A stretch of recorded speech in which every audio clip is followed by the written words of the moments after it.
It's not an accident that the axiomatic Western individual is someone who was unfairly nailed to a cross and tortured. It's like, yes, right, exactly. So what do you do about that? Well, I thought about that for a long time too. It's like, well, you don't get together in a damn mob, because all that does is allow you to be as horrible as you could possibly imagine and suffer from none of the consequences. That's a bad idea. So how about we don't do that? Well, there's a deep idea in the West too. It's like, pick up your damn suffering and bear it and try to be a good person so you don't make it worse. Well, that's a truth. You know, I read a lot about the terrible things that people have done to each other. You just cannot even imagine it. It's so awful. So you don't want to be someone like that. Now, do you have a reason to be? Yes! You have lots of reasons to be. God, there's reasons to be resentful about your existence. Everyone you know is going to die. You know, you too. And there's going to be a fair bit of pain along the way, and lots of it's going to be unfair. It's like, yeah, no wonder you're resentful. It's like, act it out and see what happens. You make everything you're complaining about infinitely worse. There's this idea that hell is a bottomless pit, and that's because no matter how bad it is, some stupid son of a bitch like you could figure out a way to make it a lot worse. So you think, well, what do you do about that? Well, you accept it. That's what life is like. It's suffering. That's what the religious people have always said. Life is suffering. Yes. Well, who wants to admit that? Well, just think about it. Well, so what do you do in the face of that suffering? Try to reduce it. Start with yourself. What good are you? Get yourself together for Christ's sake, so that when your father dies, you're not whining away in a corner, and you can help plan the funeral, and you can stand up solidly so that people can rely on you. That's better. Don't be a damn victim. Of course you're a victim. Jesus, obviously. Put yourself together. And then maybe if you put yourself together, you know how to do that. You know what's wrong with you, if you'll admit it. You know there's a few things you could like polish up a little bit, that you might even be able to manage in your insufficient present condition. And so you might shine yourself up a little bit, and then your eyes will be a little more open, and then you can shine yourself up a little bit more, and then maybe you could bring your family together instead of having them be the hateful, spiteful, neurotic, infighting batch that you're like doomed to spend Christmas with. So then you fix yourself up a little bit, kind of humbly, because, you know, God, you're a fixer-upper if there ever was one. And then you got to figure out, well, can you figure out how to make peace with your idiot brother? And probably not, because he's just as dumb as you, so how the hell are you going to manage that? And so then maybe you get somewhere that way, and your family's sort of functioning, and you find out, well, that kind of relieved a little bit of suffering, although it reduced the opportunities for spiteful revenge, and that's kind of a pain in the neck.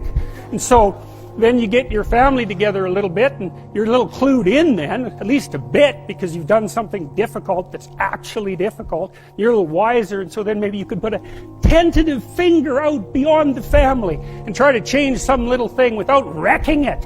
It's like, our society is complex, and we teach our students that they could just fix it. It's like, go fix a military helicopter and see how far you get with that. It's like, you're going to do, you're like a chimp with a wrench. Whack! Oh, look, it's better. It's like, no, it's not better. Things are complicated, and to fix things is really hard, and you have to be like a golden tool to fix things, and you're not. So, and that's the other message of the West. It's like, how do you overcome the suffering of life? And I'm not saying it's only the message of the West. How do you overcome the suffering of life? Is be a better person. That's how you do it. Well, that's hard. It takes responsibility. And I think, you know, if you said to someone, you want to have a meaningful life? Everything you do matters. That's the definition of a meaningful life. But everything you do matters. You're going to have to carry that with you. Or do you want to just forget about the whole meaning thing, and then you don't have any responsibility, because who the hell cares, and you can wander through life doing whatever you want, gratifying impulsive desires for how useful that's going to be, and You're stuck in meaninglessness, but you don't have any responsibility. Which one do you want? Well, ask yourself, which one are you pursuing?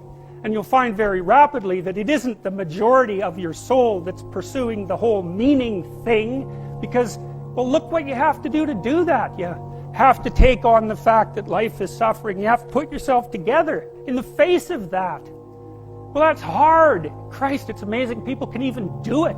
I'm stunned every day when I go outside and it isn't a riot with everything burning.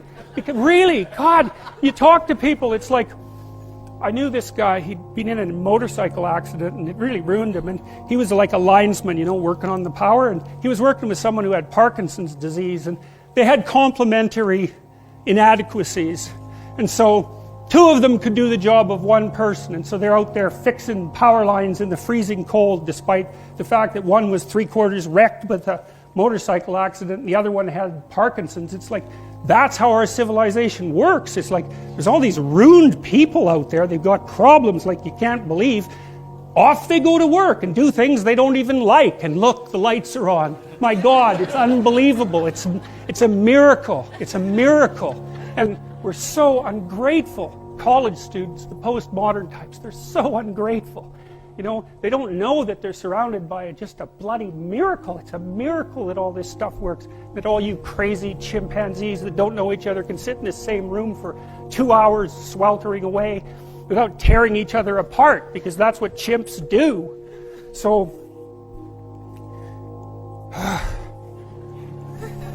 anyways, so what happened? Well, I made some videos and I got to the bottom of some things, at least as far as I can tell, so I told you what the bottom is, and then I got this idea about what you might do about it, which isn't my idea. It's not my idea. It's an old idea. It's far older than Christianity. It's old. It's the oldest story of mankind. Get yourself together. Transcend your suffering. See if you can be some kind of hero. Make the suffering in the world less. Well, that's the way forward, as far as I can tell, if there is any way forward. And that's what's under assault by the postmodernists. So look out, because they know exactly what they're doing, and they know exactly why they're doing it.